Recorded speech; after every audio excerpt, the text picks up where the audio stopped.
Bonjour à toutes et à tous, bienvenue sur Misscom, je suis Claire Nérier, révélatrice de personnalités d'entreprise. Pour ceux qui ne me connaisseraient pas encore, j'accompagne les indépendants, les entrepreneurs, les TPE-PME et même les plus grosses structures dans leur communication et leur marketing, de la stratégie à l'élaboration des outils, en passant pendant ou après par la formation. Cette semaine, je vous propose d'aborder une thématique qui peut être un petit peu désagréable pour certains, parce qu'on n'en a pas toujours très envie, c'est l'optimisation de sa communication. Est-ce nécessaire?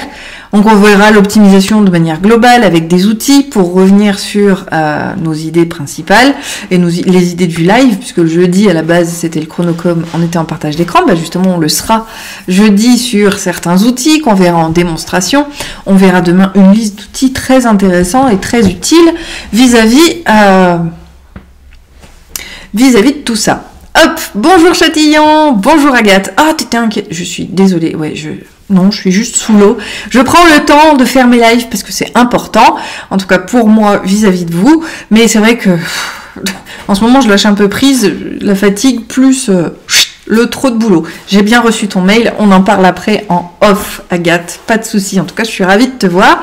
Donc, l'optimisation de sa communication, est-ce nécessaire? C'est le sujet que je vous propose d'aborder aujourd'hui et de manière plus globale cette semaine, et on va démarrer tout de suite. Si vous avez des questions, surtout n'hésitez pas, même en replay, même sur YouTube, je serais vraiment ravie d'échanger.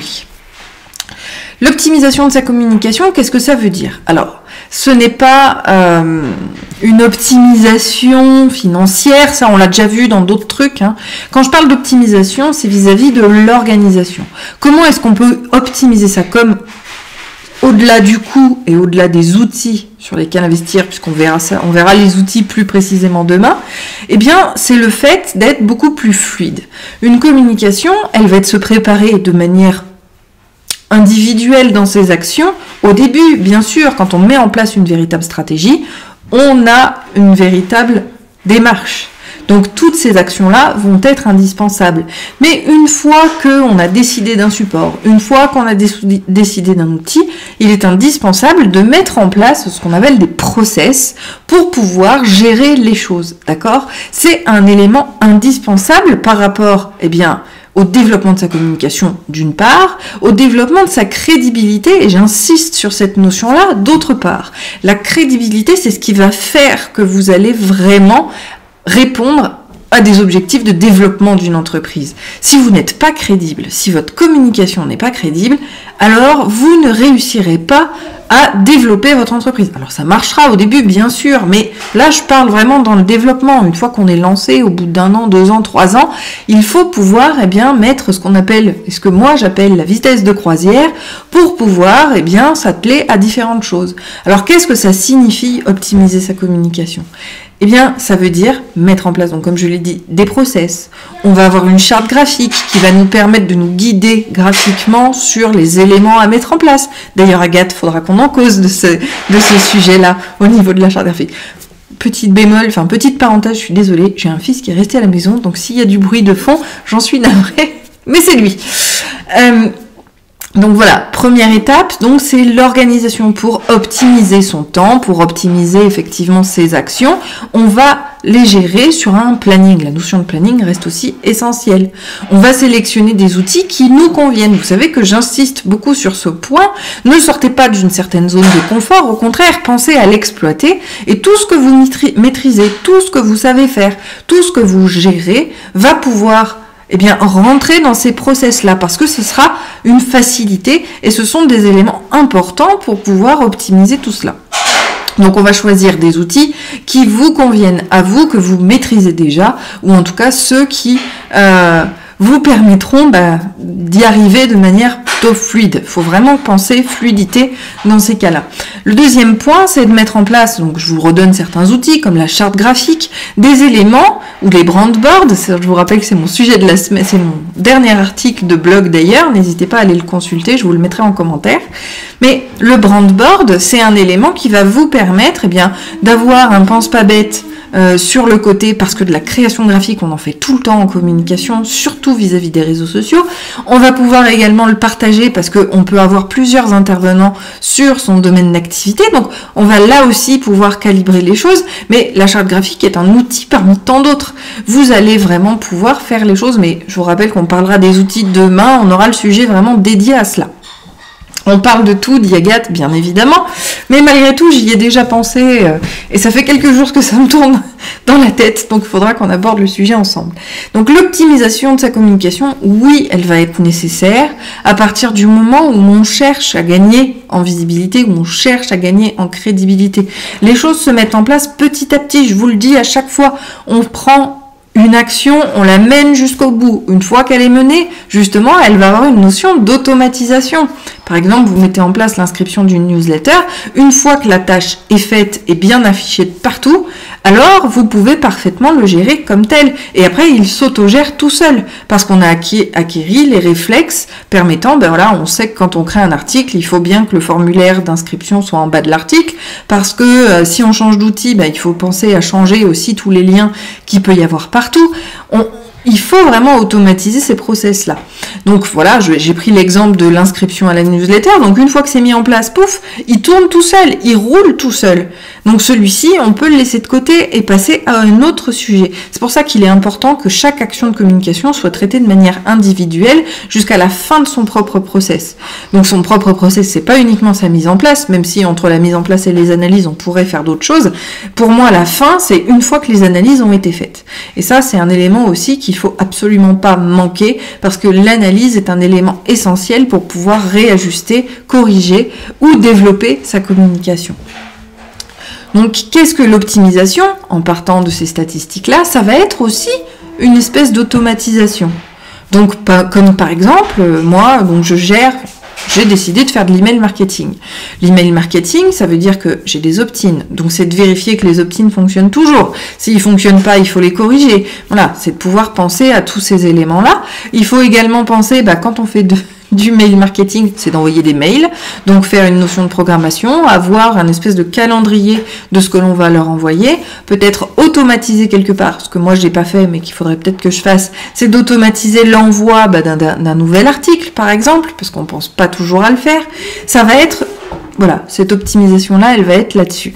De la même manière, je vais vous prendre un autre exemple, comment optimiser sa communication. Eh bien, ça va être dans un choix stratégique visuel.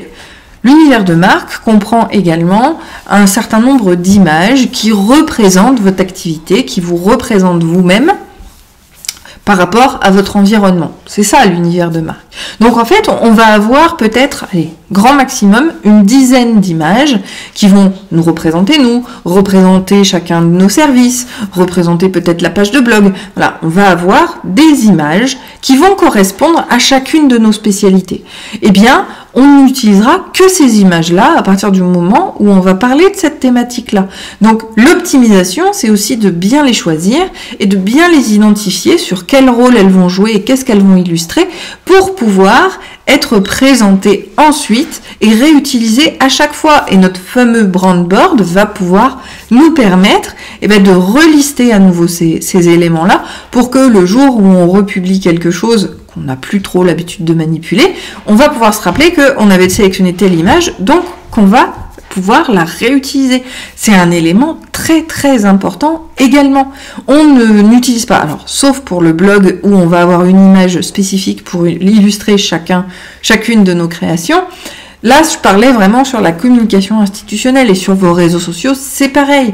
Si on aborde la même thématique, si on aborde le même sujet, si on a définit une charte éditoriale par rapport à ses réseaux sociaux, on va là encore pouvoir déterminer quelle image est utilisée pour chacune des thématiques et on n'en déroge pas. Et en fin de compte, on se rend compte, oui, que la communication c'est relativement rigide, contrairement à l'image créative qu'on peut en avoir, ça reste très rigide, mais c'est essentiel pour pouvoir gagner cette fameuse crédibilité qui nous apporte justement davantage et nous permet de passer ce qu'on appelle je crois que dans le jargon de l'entrepreneuriat, on parle de paliers. Voilà, on passe des paliers de CA, on passe des niveaux en termes d'entreprise par rapport au développement de l'entreprise, parce que c'est un peu le but de chacun, c'est de pouvoir la développer comme on le peut et comme on le souhaite, et bien pour pouvoir passer ces paliers-là, oui, il y a une certaine rigueur à avoir, et malgré tout, qui dit rigueur, dit légère rigidité par rapport au cadre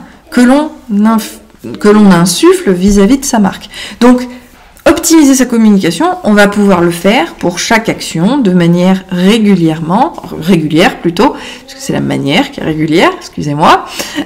On va également pouvoir le faire, comme je le disais, si on fait de l'emailing, là aussi on va automatiser un certain nombre de choses. On va automatiser que quand un contact s'inscrit à tel endroit, on va pouvoir le générer et le dupliquer à tel autre, ou l'enregistrer automatiquement dans une liste plus globale. Voilà, tous ces éléments-là vont nous permettre vraiment d'optimiser notre communication, à la fois sur l'organisation, sur la création, mais également sur le suivi. C'est quelque chose d'essentiel. Le fait, pourquoi pas, de générer des reportings spécifiques, je sais pas, moi je pense par exemple aux statistiques web qui reprennent exactement les mêmes, qui nous permettent d'avoir des tableaux, qui nous permettent de suivre justement les différents éléments que l'on met en place, alors on est sur des process. En fait, le mot qui régente le tout, c'est vraiment les process. Et en communication, vous en aurez partout. Mais c'est ce que je vous propose de découvrir demain et sur les autres thématiques. En tout cas, oui, l'optimisation de sa communication est nécessaire vis-à-vis de son développement pour aller toujours plus loin et pour pouvoir développer son entreprise. En tout cas, on verra les choses plus en détail demain. Si vous avez des questions d'ici là, n'hésitez pas à les noter en commentaire et j'y répondrai de toute façon dans la semaine et au plus tard vendredi pour le sujet qui est alloué à cela, le question-réponse du vendredi. Je vous souhaite une très bonne journée, un très bon appétit. On se retrouve demain donc pour la suite où je vais lister un certain nombre d'outils qui peuvent être très inspirants et très intéressants. Et puis, je répondrai bien évidemment à toutes vos questions, donc n'hésitez pas à les préparer, à me les envoyer. Et si vous avez apprécié la vidéo, n'hésitez pas à y mettre un pouce en l'air. Si vous m'avez découverte dans cette vidéo, n'hésitez pas non plus à liker la page, vous abonner à la chaîne YouTube, et dans les deux cas, cliquez sur le petit bouton pour recevoir les notifications. Je vous souhaite un très bon appétit, et je vous dis à demain. Bye!